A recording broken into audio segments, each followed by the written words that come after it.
Oi gente, meu nome é Alisson Lopes e esse é o The Nerd Box. Se você gosta de cultura e entretenimento, eu peço que você se inscreva aqui no canal. Todas as terças e sextas-feiras eu irei postar vídeos falando em 10 minutinhos sobre história e conteúdos gerais que muitas vezes caem na sua escola. Se você não quer ficar o tempo todo no livro lendo e quer uma maneira mais simplificada de aprender, se inscreve aqui no canal. Eu sempre vou tentar fazer tudo de uma maneira muito mais simples para facilitar e ajudar vocês naquilo que eu puder. Inclusive, eu peço que você fique até o final desse vídeo, porque eu vou fazer uma linha do tempo simplificando todos os acontecimentos do Iluminismo. Sim, hoje vamos falar sobre Iluminismo, um dos movimentos mais importantes daquele período, que influenciam a sociedade moderna e a sociedade contemporânea. Então fica até o final para você ver a linha do tempo. Para a gente falar do Iluminismo, é essencial que vocês reflitam o período que a Europa passava. 200 anos antes, as grandes colônias norte-americanas, sul-americanas, que os europeus estavam explorando, começaram a gerar muitas riquezas. E isso trouxe uma imagem de prosperidade para todos esses países que tinham colônias na América, que era conhecida pelos europeus como o Novíssimo Mundo. Isso fortaleceu a imagem da monarquia e o poder dos monarcas, que era fortificada pela imagem da igreja, cuja qual tinha os representantes que coroavam estes monarcas, ou seja, a partir disso eles tinham todo o poder na terra abaixo apenas de Deus. Esse era o conceito da época. E assim permaneceu por 200 anos, até que grandes pensadores lá nos anos 1700, no metade dos anos 1700, começam a questionar essa autoridade. Isso aconteceu principalmente em países como França e Inglaterra. Porém, nesse vídeo a gente vai dar ênfase na França, porque a maioria dos pensadores questionavam o poder do monarca francês. Inclusive, a maioria deles eram franceses. Nessa época, a maioria dos europeus era francês. Então, a França tinha a maior população dentre os países da Europa. E eles estavam vivendo o período máximo, o apogeu do absolutismo, que foi ainda mais fortalecido pelo avô de Luís XVI, que era Luís XIV. O rei que fez com que essa frase ficasse conhecida no mundo inteiro. Não existe Estado, o Estado sou eu. Sim, foi Luís XIV quem disse isso. Inclusive, o apelido dele era o Rei Sol. Luís XIV, o Rei Sol. Porém, quando chega no neto dele, Luís XVI, esses pensadores começaram a agitar a população. E dentre esses pensadores estava o que a gente vai focar mais nesse vídeo. Montesquieu.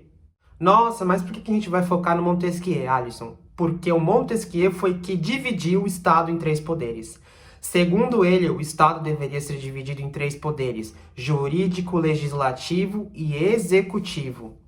Ou seja, a base da República Brasileira, da República dos Estados Unidos, de praticamente todas as repúblicas que existem hoje, foi baseada nas ideias de Montesquieu. Ou seja, ele é o principal pensador do Iluminismo.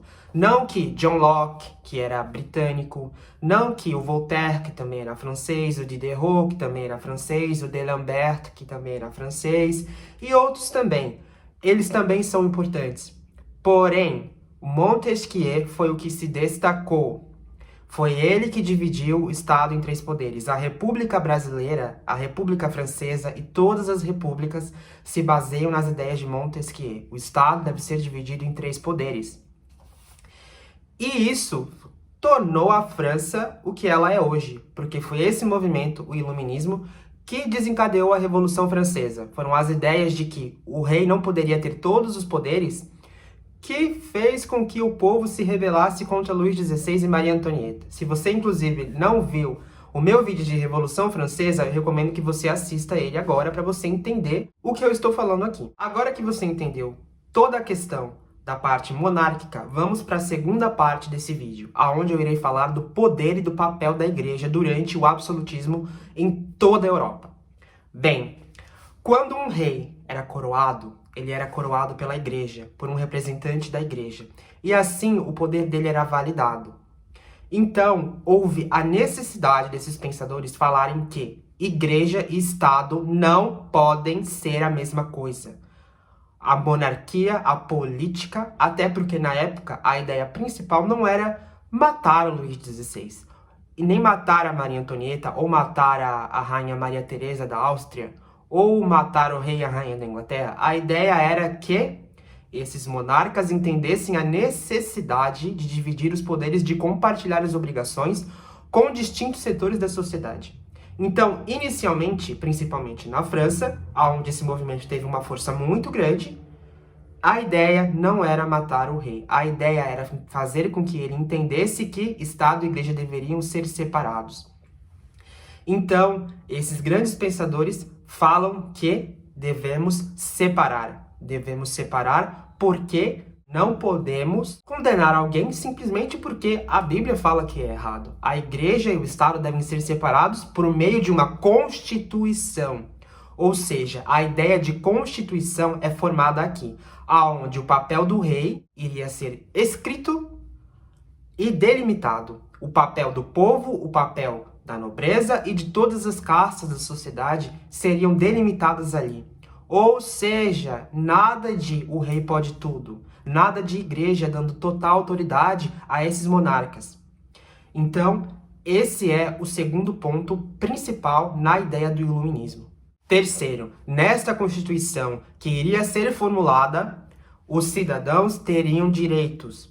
Ou seja, nada de um pode mais do que o outro, nada de privilégios do clero, nada de privilégios da nobreza. Todos os cidadãos iriam ser iguais. Porém, quando nós falamos de cidadãos, nessa época não eram incluídas as mulheres, infelizmente. Porém, a ideia de que todos deveriam ser iguais foi muito defendida nessa época. E nisso iriam ser incluídos na Constituição que eles queriam que fosse feita em todos os países que tinham monarquias, era de que o cidadão teria direito de liberdade religiosa, o cidadão teria direitos estabelecidos na Constituição. A ideia do liberalismo econômico também foi muito defendida aqui. Durante a monarquia, o mercantilismo era muito utilizado. Ou seja, durante o iluminismo, a principal ideia era de que a economia deveria fluir. Nada de controle da economia. A economia deveria fluir livre e o cidadão deveria ter direito de controlar as suas finanças da maneira em que ele quiser, de negociar com quem ele quiser, de fazer aquilo que ele quiser. Ou seja, a ideia do feudalismo que ainda existia em muitos países, incluindo a França, ainda existiam resquícios do feudalismo, eles deveriam acabar naquele instante. Gente, obviamente que os monarcas da Europa, vendo todos esses caras falando essas coisas pro povo e agitando a população de distintos países, tomaram uma providência para a época. Eles ficaram com medo. E o principal deles foi Guilherme Frederico da Prússia.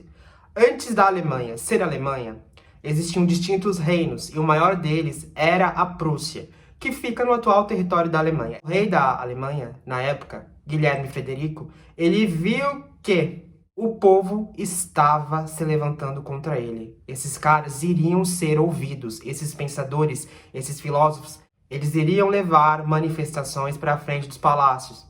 Foi então que nasceu o despotismo esclarecido. O que é o despotismo esclarecido? Os monarcas faziam com que as ideias do iluminismo fossem ouvidas, ou seja, eles concediam mais direitos, concediam mais liberdades, davam mais liberdade para o povo, atendiam à ideia do liberalismo econômico e todas as coisas que o iluminismo foi embasado, mas não abdicavam do poder. Não se esqueça, o mais famoso, Guilherme Frederico da Prússia. Guilherme Frederico da Alemanha. Se você quiser escrever assim também, o seu professor não vai se incomodar. Não é necessário lembrar o nome do reino do rei, ou enfim. Escreva Guilherme Frederico da Prússia ou Guilherme Frederico da Alemanha. As duas versões estão ok para sua prova.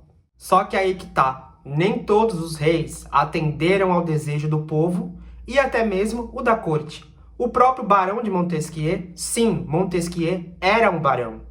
Ou seja, ele foi o pensador que criou a teoria dos três poderes, porém ele também era da nobreza. Ou seja, até a nobreza queria ter mais liberdade econômica e muitas vezes adquirir mais poder na corte, ou até entre o povo, não sei.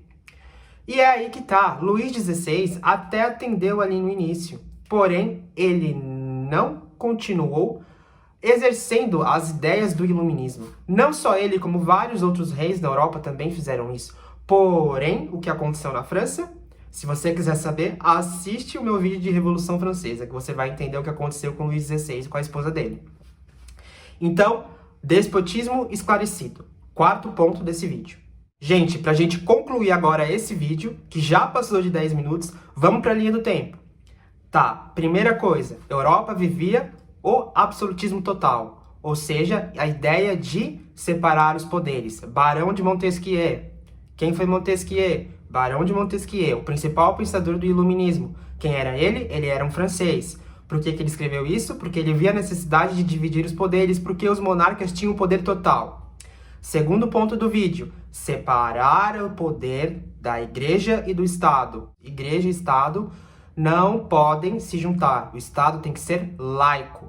Terceiro ponto, direitos da população. A população tem direitos que devem ser estabelecidos na Constituição. Liberalismo econômico. Quarto ponto, despotismo esclarecido. Principal monarca, Guilherme Frederico da Prússia ou da Alemanha. Escreva como quiser. Gente, esse foi o História em 10 Minutos. Espero vocês na terça-feira. Até lá!